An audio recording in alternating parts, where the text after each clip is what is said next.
Sabía que estábamos en problemas serios cuando el hombre se giró hacia nosotros y sus ojos no se enfocaban en nada en absoluto. Ese momento se grabó en mi mente como una fotografía borrosa, pero inolvidable. En una calurosa noche de agosto de 2019, tenía 15 años entonces, y la vida en nuestra pequeña ciudad suburbana de Ohio era un ciclo predecible de escuela, amigos y escapadas nocturnas que nos hacían sentir invencibles. Yo, Jacob y su hermana menor, Marika, que en realidad se llamaba Marisa, pero todos la llamábamos Marika, desde que era pequeña porque tartamudeaba al decir su nombre, éramos inseparables ese verano. Jacob era el líder no oficial del grupo. Alto, con cabello rubio desordenado y una confianza que rayaba en la imprudencia. Tenía 16 años y ya conducía al viejo Chevy de su papá los fines de semana. Marika, con 13 años, era la más valiente de los tres a su manera. Siempre insistía en probar trucos nuevos en la patineta, aunque terminara con moretones. Yo era el del medio, el pensador.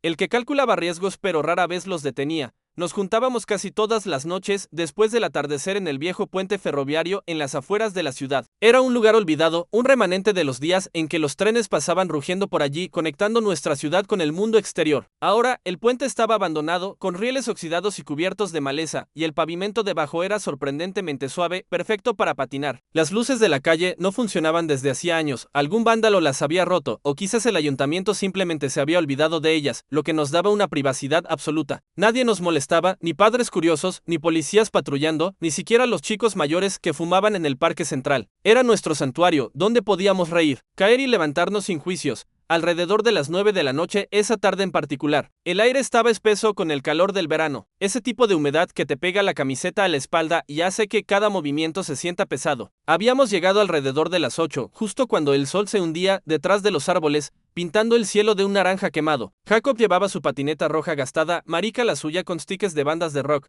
y yo la mía, una reliquia de mi cumpleaños anterior. Estábamos practicando oyes y grinds en el borde de concreto que separaba el camino del río abajo. El agua corría mansa esa noche, un murmullo constante que amortiguaba nuestros gritos de victoria o fracaso. Fue Jacob quien vio la chaqueta primero. Estaba doblada prolijamente sobre la barrera de concreto en la entrada del puente, como si alguien la hubiera colocado allí con cuidado deliberado. Era una chaqueta de cuero negra, del tipo que usan los motociclistas o los hombres que quieren verse duros, pero estaba impecable, sin una arruga fuera de lugar. Mira eso, dijo Jacob, deteniéndose en medio de un truco y señalando con la cabeza. Parece que alguien se la quitó para saltar al río o algo. Bromeo con esa risa suya, la que siempre usaba para aligerar el ambiente. Pero había un filo en su voz como si no estuviera del todo seguro de que fuera una broma. Marika, que estaba ajustando sus ruedas, miró y frunció el ceño. Parece cara, dijo. Probablemente solo la olvidaron. Deberíamos dejarla por si el dueño vuelve. Asentí, aunque algo en mí se removió. No era normal encontrar ropa así, tan ordenada en un lugar tan desolado. Seguimos patinando, pero mis ojos seguían volviendo a esa chaqueta, como un imán invisible alrededor de 20 minutos después. Mientras intentaba un kickflip que siempre me salía mal, pateé algo con mis ruedas delanteras. El impacto me desequilibró y caí de rodillas sobre el asfalto áspero. ¡Mierda!, grité, frotándome la rodilla. Miré hacia abajo y vi una bota de hombre, pesada y desgastada, con cordones desatados. La segunda bota estaba tirada a unos metros de distancia, como si la hubieran lanzado con fuerza. No coincidían con la chaqueta doblada. Estas botas eran de trabajo, con suelas gruesas y manchas de barro seco. El estómago se me apretó. ¿Qué demonios?, murmuró Jacob, acercándose. Marika se agachó para tocar una, pero se detuvo a medio camino. Esto no pinta bien, dijo en voz baja. Hicimos una carrera más por las planicies del puente,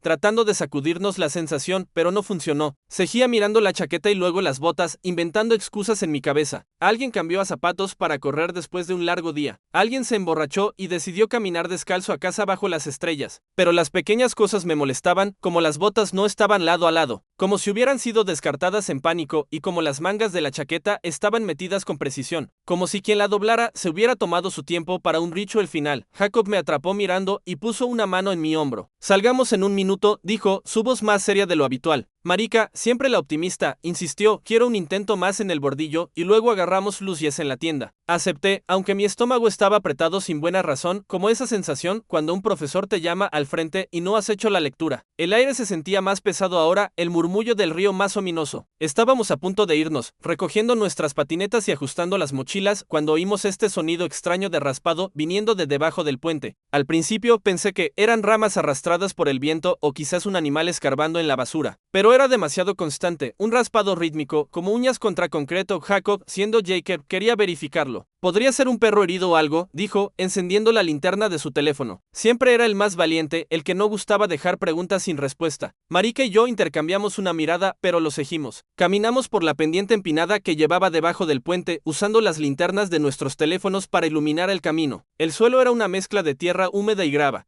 y nuestros zapatos crujían con cada paso. Nos quedamos juntos, hombros tocándose, como si eso nos protegiera. En la esquina lejana, donde el concreto se encontraba con la tierra, lo vimos, un hombre sentado de espaldas a nosotros, meciéndose de lado a lado. Estaba raspando la pared con sus uñas. Ese era el sonido, un arañazo persistente que hacía eco en el espacio confinado. Llevaba solo una camiseta blanca sin mangas, manchada de sudor y tierra, y jeans raídos. Estaba descalzo, su cabello desordenado y pegado a la frente por el sudor. Jacob, con voz calmada pero firme, llamó: «Oye, ¿estás bien?». No fue fuerte, solo normal, como si estuviéramos hablando con un vecino. El hombre se giró lentamente, y fue entonces cuando lo supe. Estábamos en problemas serios. Su rostro era sin afeitar, con barba incipiente y ojos vidriosos que miraban a través de nosotros como si no estuviéramos allí. Sus pupilas no se posaban en nada, flotaban, desenfocadas, como si estuviera viendo fantasmas en su mente. Empezó a reír, una risa alta y delgada que no encajaba con su cuerpo fornido, como el chillido de un animal herido. Luego paró abruptamente, como si un interruptor se hubiera apagado. Se dejó caer al suelo y empezó a gatear hacia nosotros en 4 patas, rápido, haciendo estos sonidos sibilantes que sonaban como un silbido entre dientes. No era como una broma de Halloween, era real, primal. Sus manos se resbalaban en el concreto húmedo, dejando rastros de sangre de rasguños que ni siquiera parecía registrar. El dolor no existía para él en ese momento. «Retrocedan», dije, mi voz temblando mientras tiraba de la mengue de Marika. Ella se paró detrás de mí, congelada, murmurando no una y otra vez, como si negarlo lo hiciera desaparecer. Jacob, aún tratando de ser el héroe, dijo: «Traeremos ayuda, hombre. Quédate ahí». Pero el tipo siguió viniendo, sus ojos fijos en un punto invisible más allá de nosotros. Marika gritó, un sonido agudo que cortó el aire, y eso nos impulsó a movernos. Corrimos de vuelta arriba, Jacob agarrando la mano de su hermana, yo recogiendo nuestras patinetas en un movimiento torpe. Mis piernas se sentían como gelatina, pero la adrenalina nos empujaba. Recuerdo oír el raspado detrás de nosotros por un segundo, uñas y rodillas contra el concreto, y luego nada. Tal vez paró, tal vez cayó, no sé. No miramos atrás porque no tenía sentido. Mirar atrás podría haber sido fatal. Corrimos las 3 cuadras hasta la tienda de conveniencia abierta las 24 horas, el único faro de luz en esa parte de la ciudad. El dependiente, un hombre mayor con bigote gris, nos miró extrañado cuando irrumpimos jadeando. Mis manos temblaban tanto que apenas pude marcar el número de mi papá en mi teléfono. Respondió en el segundo timbre, su voz somnolienta pero alerta. «Papá, hay un hombre bajo el puente. Está actuando loco, gateando hacia nosotros». Encontramos su chaqueta y botas. Traté de mantener mi voz estable para que realmente escuchara y no pensara que estaba exagerando, pero las palabras salían atropelladas. Le conté sobre la chaqueta doblada, las botas separadas, el hombre y su gateo sibilante. Papá no dudó: «Quédense allí. Voy en camino». Apareció en 10 minutos, su camioneta Ford vieja, rugiendo en el estacionamiento. Con él venía un policía, un amigo de la infancia llamado Oficial Ramírez, un hombre corpulento con uniforme planchado y una expresión que mezclaba escepticismo y preocupación. Estaba calmado de esa manera profesional que te hace sentir estúpido por asustarte, pero aliviado de que alguien más tome el control. Explicamos qué pasó, gesticulando con las manos, mostrando la ubicación en el mapa de mi teléfono. El oficial hizo unas preguntas simples: ¿a qué distancia estaba? ¿En qué esquina exactamente? ¿Cómo se movía? ¿Lento o rápido? Luego llamó por refuerzos y una ambulancia por radio. «Esperen en el auto de tu papá», nos dijo. Jacob no discutió por una vez. Marika se sentó en el medio del asiento trasero, aún llorando un poco pero tratando de respirar normal, sus manos apretando las de su hermano. Yo me senté al lado, reproduciendo los ojos del tipo en mi mente, como no se posaban en nosotros, como si estuviera escuchando algo más en su cabeza. Una voz invisible que lo impulsaba. Alrededor de media hora después, el oficial volvió, su linterna aún en la mano. «Lo encontramos», dijo, inclinándose hacia la ventana del auto. «Está vivo, pero en un estado de intoxicación severa por drogas, probablemente metanfetamina o algo sintético. Fue agresivo cuando nos acercamos. Tuvimos que restringirlo, pero no tiene lesiones físicas serias. La chaqueta y las botas eran suyas», confirmó. La ambulancia lo llevó al hospital para un clearance médico y evaluación psiquiátrica. El oficial nos agradeció por llamar y dijo que hicimos lo correcto al no tratar de ayudar por nuestra cuenta. Alguien en ese estado es impredecible y peligroso. Podría haberlos lastimado sin querer. Papá estuvo en silencio todo el camino a casa, sus nudillos blancos en el volante. Solo dijo antes de bajarnos: «No van a volver allí por las noches». No discutí. Parecía cansado, de esa manera que tiene después de un doble turno en la fábrica, como si quisiera que esto terminara y no se convirtiera en algo más grande. En la cocina, le contó todo a mamá, pero le pidió que no lo exagerara. Ella empezó a hacerlo, podías verlo en sus ojos. la preocupación convirtiéndose en pánico, pero se mantuvo mesurada después de que él lo pidió. Me abrazó fuerte y dijo, está bien, lo mantendremos simple. Estás a salvo. Asentí y subí a mi habitación, dejando la luz encendida, aunque sabía que eso me hacía parecer un niño. Me metí bajo las sábanas, pero el sueño no vino fácil. Por las siguientes 2 semanas, tuve pesadillas sobre esa risa y cómo el hombre gateaba hacia nosotros. No era todas las noches, pero suficiente para que empezara a temer dormir. Me despertaba sudando, con el sonido de uñas en concreto atascado en mi cabeza. Llegó a donde evitaba los pasos subterráneos durante el día, lo cual suena tonto, pero simplemente lo hacía, tomaba rutas más largas, cruzaba calles para evitarlos.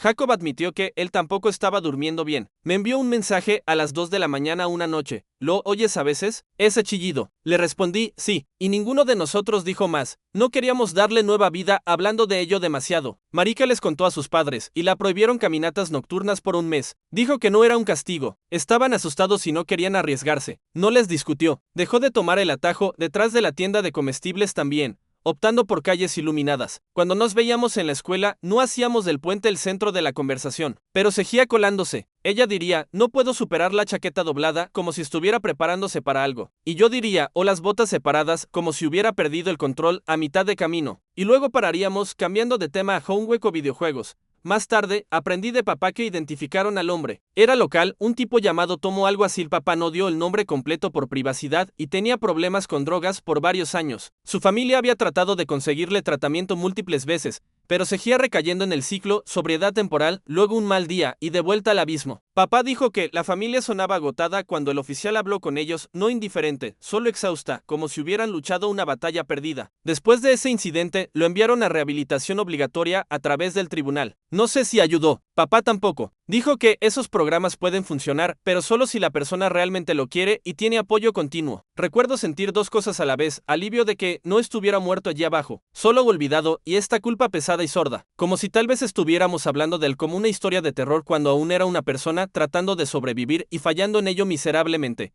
Nunca patinamos en ese puente de nuevo, ni siquiera durante el día. Nadie dijo que no podíamos en la luz del día, pero ninguno de nosotros lo sugirió. Cambiamos al estacionamiento de la escuela, que estaba vigilado por cámaras, y luego a un parque, donde siempre había gente alrededor, familias con perros, yagues, niños en columpios. No era tan suave el pavimento, no era tan divertido sin la adrenalina de la soledad, pero sabíamos el intercambio, seguridad por emoción. Una vez, un mes después, Jacob dijo casualmente, podríamos golpear el viejo lugar rápido antes del atardecer. Y luego se calló, sacudiendo la cabeza como si se arrepintiera de las palabras. Dije, el parque está bien. Y eso fue todo. No hicimos un pacto ni nada dramático. Solo seguimos adelante porque seguir adelante parecía más inteligente que fingir que no había pasado. Han pasado 6 años desde esa noche, la hora es 2025. Y yo tengo 21 estudiando ingeniería en la Universidad Estatal. Y aún me estremezco cuando oigo sonidos de raspado. No es constante ni nada que me paralice. Solo aparece en lugares extraños, alguien arrastra una silla en un salón de clases, un perro raspa una puerta pidiendo entrar o incluso el viento moviendo ramas contra una ventana. A veces pienso en qué habría pasado si hubiéramos tratado de ayudarlo nosotros mismos sin adultos, si nos hubiéramos acercado más, si Jacob extendiera la mano como casi lo hizo antes de que el instinto nos gritara que corriéramos. Jacob, ahora trabajando en una tienda de autos, dice que tuvimos suerte porque éramos 3 y el tipo estaba demasiado drogado para atraparnos rápido. Y tal vez eso sea verdad, pero no lo convierto en una broma como él a veces intenta. Estoy agradecido de que nos asustáramos lo suficiente para correr y lo suficiente para llamar por ayuda en lugar de ignorarlo. Esa chaqueta y esas botas aún aparecen en mi cabeza como señales de advertencia que casi ignoramos. No espeluznantes en el sentido sobrenatural, solo prácticas humanas. Alguien se tomó tiempo para doblar una chaqueta con cuidado, quizás en un momento de claridad antes de que las drogas tomaran el control total. Alguien perdió el rastro de sus zapatos en el caos que siguió. Marika, la hora Marisa, corrigiendo a todos con una sonrisa, está estudiando para ser trabajadora social y dice que quiere ayudar a gente con adicciones. Me contó en una llamada reciente que odia cómo convierte a una persona en una situación desesperada. Como las familias se queman hasta que todos solo tratan de detener el siguiente incendio en lugar de reconstruir. Tal vez esa noche la afectó de esa manera, plantando una semilla de empatía mezclada con precaución. Definitivamente me afectó porque ya no me convenzo de riesgos obvios. Si algo no encaja en un objeto que no debería estar allí, una persona actuando mal de una manera que dice peligro en lugar de ayuda, presto atención, mantengo mi distancia y llamo a la gente que sabe lo que está haciendo, policía, paramédicos, quien sea. Aprendí que la valentía no siempre es enfrentarlo solo, a veces es saber cuándo retroceder y pedir refuerzos, y en un mundo donde las adicciones y las crisis mentales son más comunes de lo que admitimos, eso podría salvar vidas, la mía incluida.